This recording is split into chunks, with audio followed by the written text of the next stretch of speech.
This is our project Smart IC Tester. In this tester, we can test the ICs whether they are working properly or not. In fact, we can determine which gates of the IC are not working properly.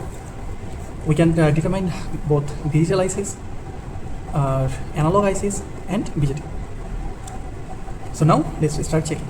Let's start with IC7400. That's a NAND gate. We can check the ICs both automatically or give the IC number manually. For automatic detection, let's press A for automatic checking. It's a NAND gate and all the gates are working properly. Now let's move forward to IC7402, that's a NOR gate. Let's go for automatic detection. It's a NOR gate and all the gates are working properly. Now let's move forward to IC number 7404, that's a NOT gate.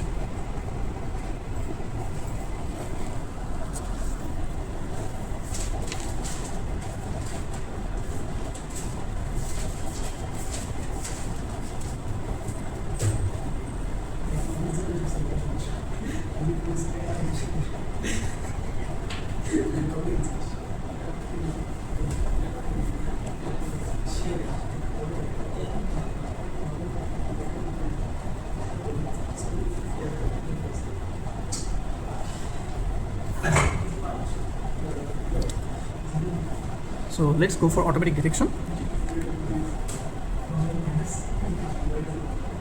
It's a hex inverting gate and all the gates are working properly.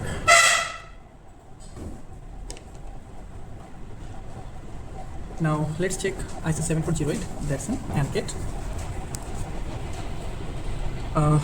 Now we use manual detection instead of automatic. So we insert the IC number 7408. It's an AND gate. To start checking, we press hash. Now you can see all the gates are working properly.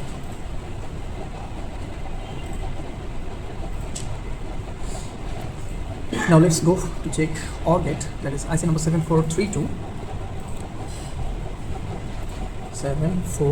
Suppose we inserted a wrong number, that is 23. Now what we can do, we can just press start to clear the input cursor. Now insert the proper IC number 7432 and now start checking. Here we can see OR gate is also working properly.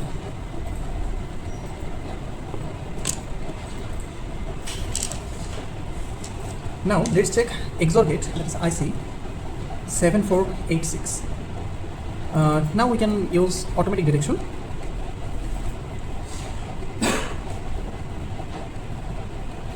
It's XOR gate and all the gates are working properly. So far we have shown the ICs that are quite good and not defected. Now let's start with a defected IC. So it's an IC 7404, that means a NOT gate, and now let's see what happens for it, this faulty IC. So for automatic detection,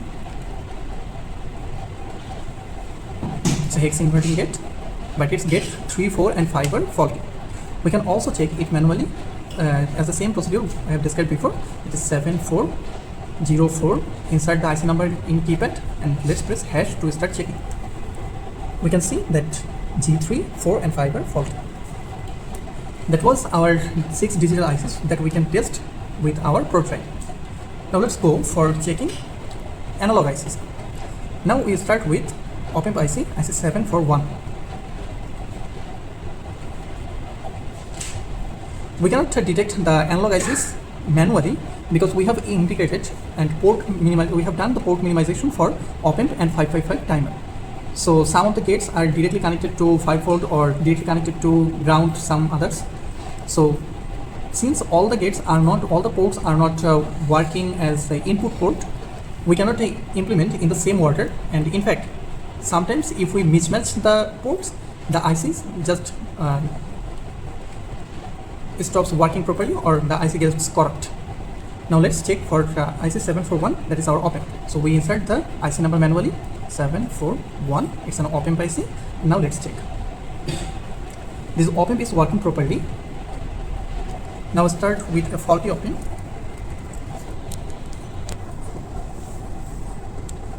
IC741, the op-amp is faulty.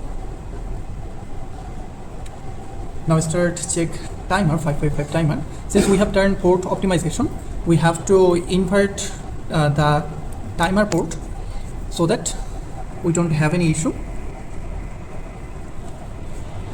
It's 555 timer. Let's go for it. And this timer is working properly. Now let's choose a faulty timer. Yes, this is faulty. Now check whether it can detect this faulty IC. Yes, the timer is showing faulty. Now let's check for BJT. For our prototype, we are using BJT 547 and NPN transistor. So 547, this is an NPN BJT. The BJT is working well, no issues at all. Now let's check for BJT that is faulty. 547. This BJT is faulty. With our prototype, we can also check whether a jumper wire is working properly or not. And for this, we just connect the jumper wires between BJT's collector terminal and emitter terminal. Just short circuit it with the jumper wire, and the LED will glow. If the LED lights up, this means that this jumper wire is working properly. For a faulty jumper wire, just like this, we can see whether it lights up the bulb or not. We can see that after connecting the collector and ground terminal, still the light is not lit up. So we can conclude that this jumper wire is faulty.